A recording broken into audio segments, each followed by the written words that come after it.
Camera! Action! Group 1, sir. Magandang umaga sa inyong lahat. Kami ang unang pangkat at ngayon ay pagsasadula namin ang pagbuhay ng pagdadalaga ni Maximo Oliveros.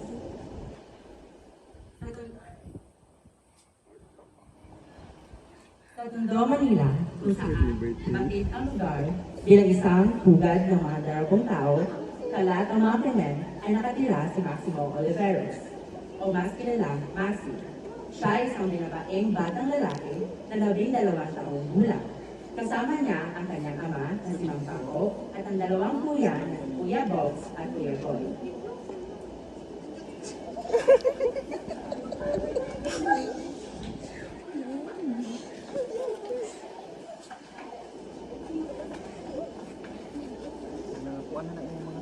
Okay na, sir. Kaya pa naman, sir. Ano, dabit kami sa Army ROTC? Okay, as bitaw ko, sir.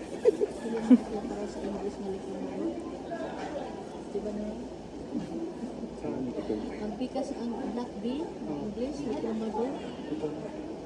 Sige, pangutana sa pangutana. Yan ay ang direction. Yan ay panuto. Wala na bang kulang? Mabili ko na ba lahat ng pinagpili ni Papa? Yung oras na. Magluluto pa ako para kay Papa at saka sa mga kuya ko. Nita! Oh! Oy! Kumusta ka na? Ito na sinasabi ko sa yung telepono. iPhone Pro Max 20. May tatlong camera, may isang paano-ano sa kamay, at saka may tatlong butas dito sa... Oh, tingnan mo ang ganda! 2,000 lang, Nita. Sige na! Naku, mahal pa ako! Kita naman yung nagmamatrikula si Bunso, 1-9. Napakatuso mo talaga naman, Nita. Oo. 1-9. Napakamahal na kung pa ako ikaw na makakailangan, ha? Ano ba gusto mo presyo? 1-2. Kung ako na. Kuya o kay Papa. 1-7. 1-3. 1-6. Kung Nita. Nag-iibog siya sa puli? Huwag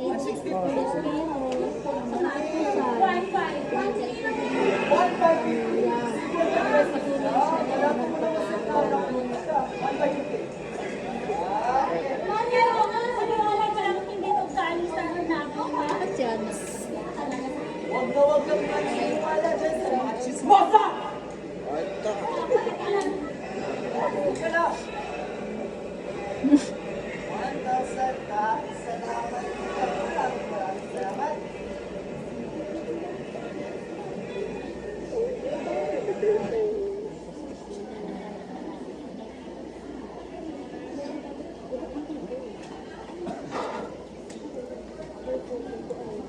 At dumating na si Maximo sa kanilang bahay kung saan nadatnan siya ng kanyang dalawang kuya.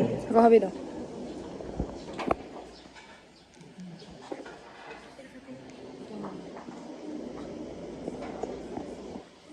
Okay, si Jeff.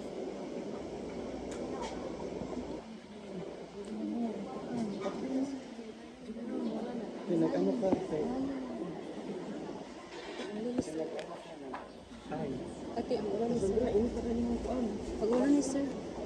Ay, ang ulan ni sir. Hoy, Maxi! Andiyan ka na pala! Pinabili mo. Pinabili ni Papa. Ay, wala. Wala pa si Papa. Ayun, umalis pa si Papa. Ako babalik din yun. Sa atin, Angel food, 30 ba? Uy, ang sarap!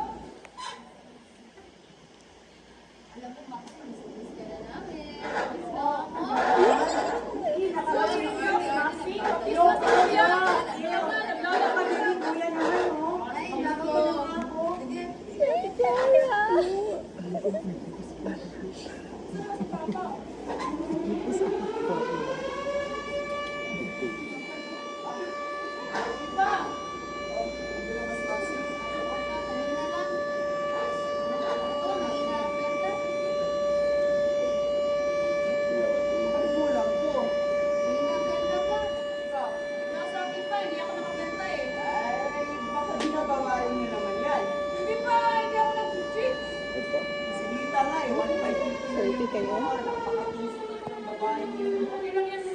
Ang tawa, huwag human acting ni Jeff, ana. Murag doon siya siyang role.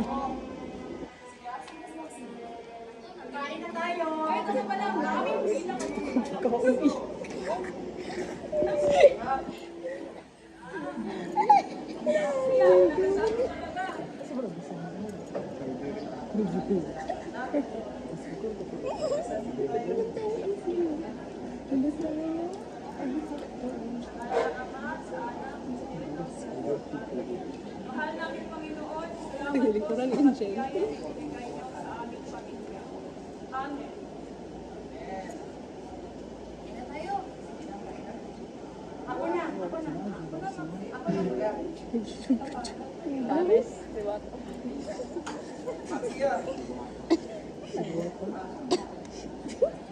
Salamat, Papa.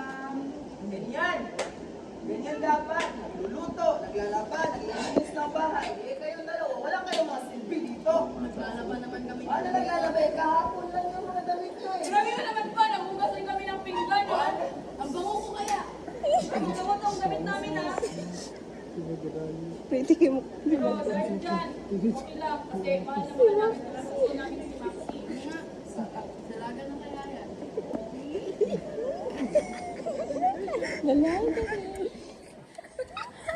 Dalaga.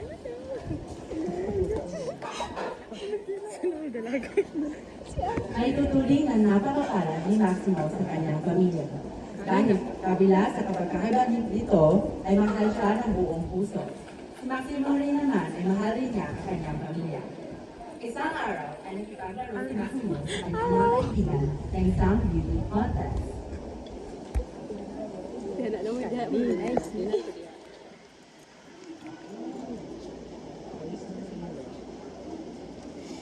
Tama ay. Mamsita. The very beautiful one. Na po si Mama. Ay, man. Take 16 minutes. Wala akong payong ni Mom. Huwag mo na siya, bungawa mo na dahil siya. Wala, hinawain. Piloy?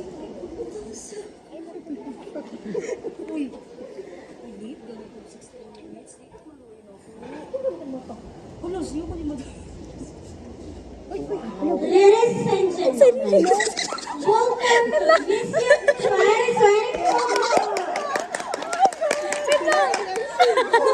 Victor Goda! Victor Goda kay Lawas pa!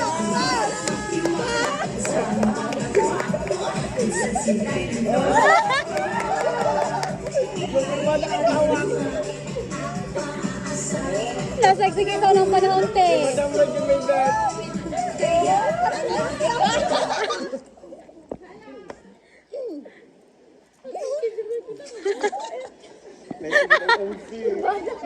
Ladies and gentlemen, my name is Carla Liwanag, ang bumbilya ng Peru. At candidate number 2.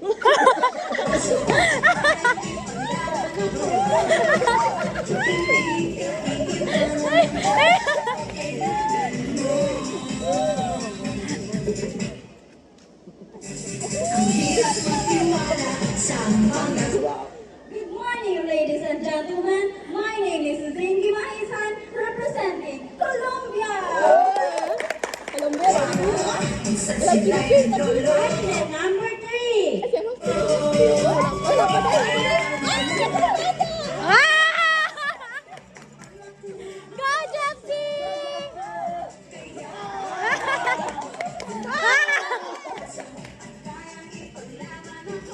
Good morning, everyone. My name is Chapsy Pepsi from Panama.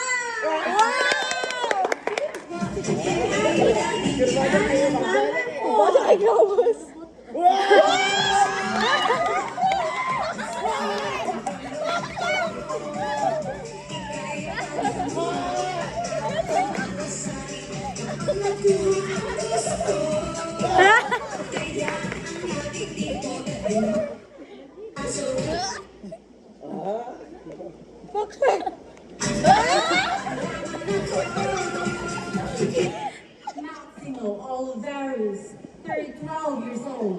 Strawberry!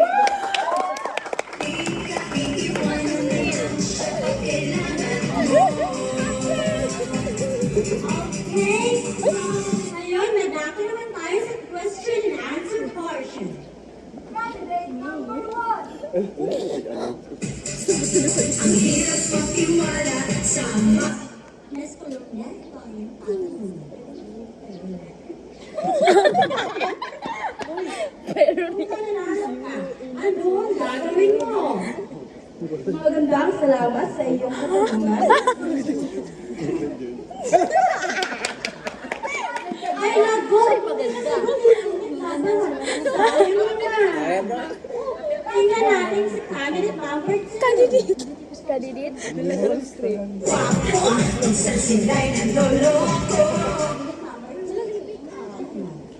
Ano ang meron sa'yo na wala sa iba? Kagandahan.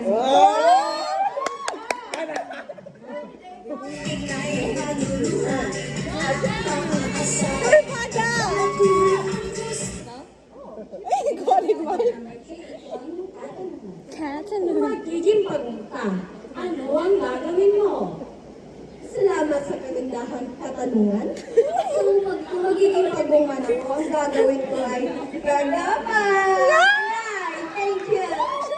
May tama! Ano? Wala pa nitawag. Mapagkat ako Pilipinas.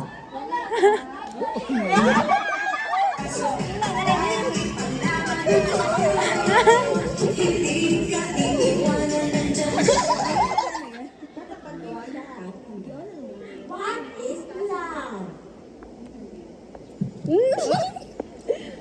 Salamat po sa iyong magandang katanungan. Naku, gabi na pala. Mga chess muna ako. Teka, hindi pa pala sa katanungan ko. Agoy! Agoy. Wait lang si Agoy. Ingon ko, alisa lang. Agoy. Wait lang, tawa ko ka na. Ingon ko, ang gulo. Ingon ko, alis na lang.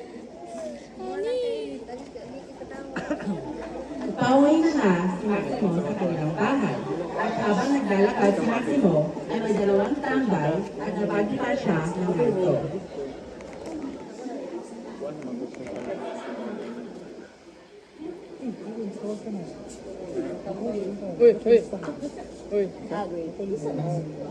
Tambay rin si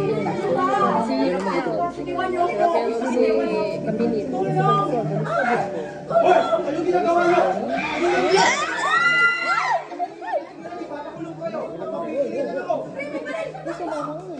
Nga nanta.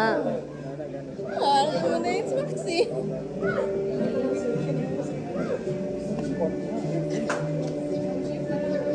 Hindi ka daw!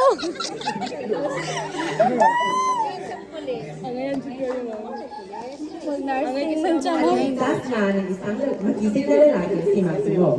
Habang pasan ng lalaki si Maximo, ay nakaramdam si Maximo ng kalinga at kaligtasan at may kulot sa kanyang tiyan. At dumating na nga sila sa kanilang bahay, kung saan sumalubong sa kanila ang kanyang ama at mga kuya at sila ay nagtaka kung bakit umiiyak at may nalapit kay Maximo.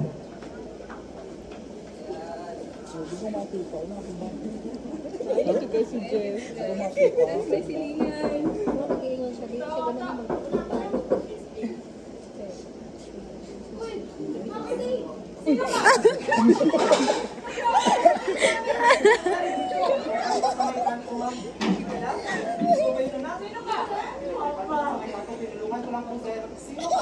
Bago ka dito ah. Ayaw po ako po ang bago dito nakasay na polis. Anong pangalan mo? Ano lang ako, sir? Teka lang. Saan yan? Hindi siya mag-win. Kasi yung kuya. Ganoon na si Virgin. Sige lang, Maxi. Tingnan ko kayo. Opo!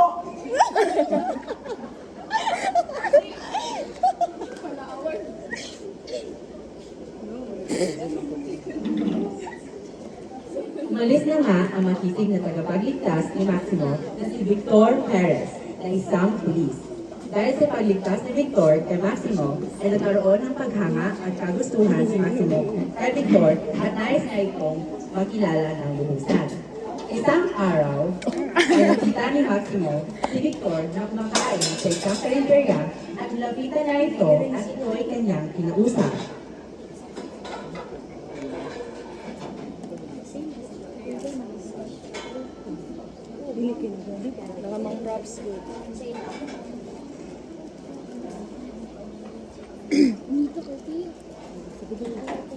Do ka dol, mga sa tisyo na hatda ka na. Uy! Tawa na kundi agaw.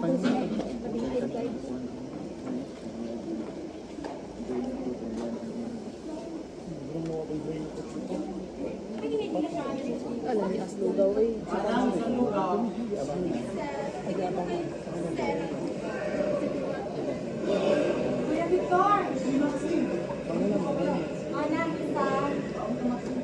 Kaunta Maxi.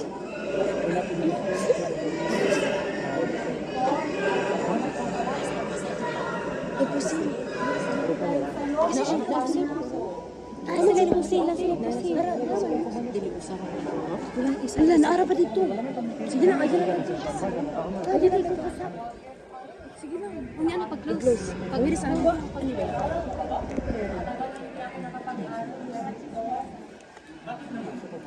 Dahil sabi ni Papa, kaya gawin pera. At saka ang mahal ng tuition na yun.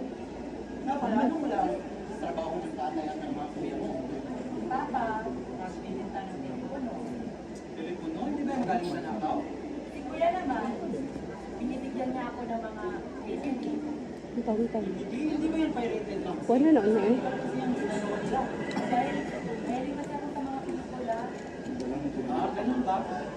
Eh, ikaw, hindi ka nag-aaral. Ano yung nagawa sa iyo?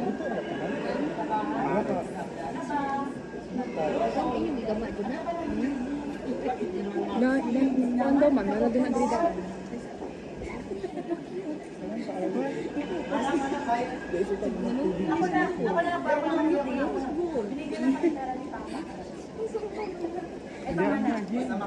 Aming dalawa.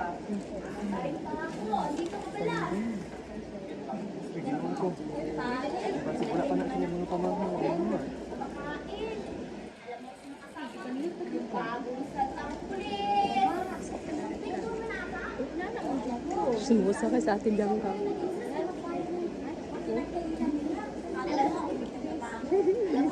Tintin.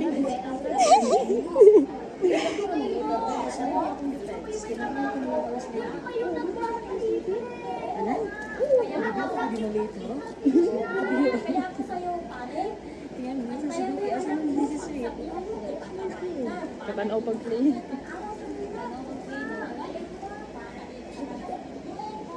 Nakakatong ending bitaw anak na after reference niya tanang sa inyo. Ano siya the same? Hindi ang ending niya ba ang set up sa inyo na siya kanang inspiration na mo. Katong nag katong natag ang police din sa kanila ba.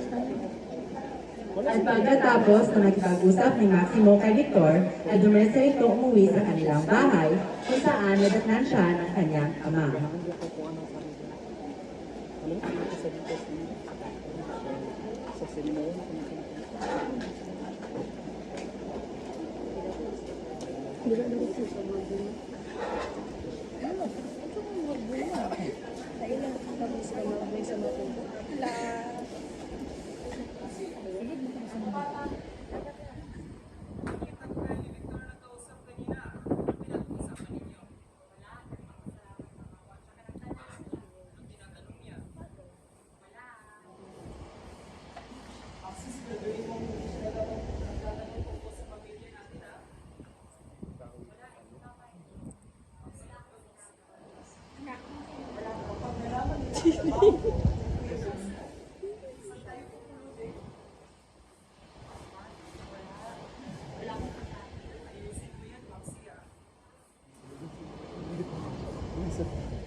Isang gabi, nagplanong nakawan ni Boy ang isang estudyante.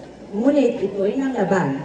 Dahil sa takot at pag-alala, ito'y kanyang pinatay.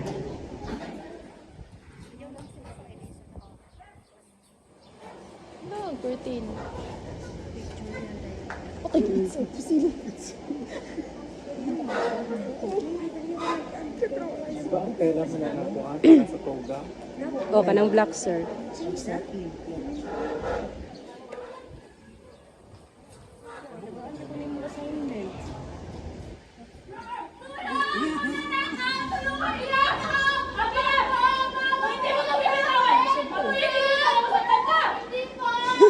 Estudyante ka po sa pharmacy.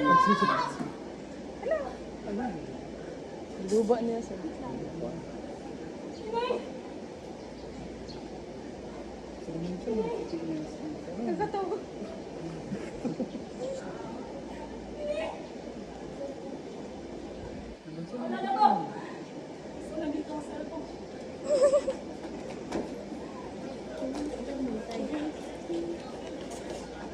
Oh, grabe, diretso mo.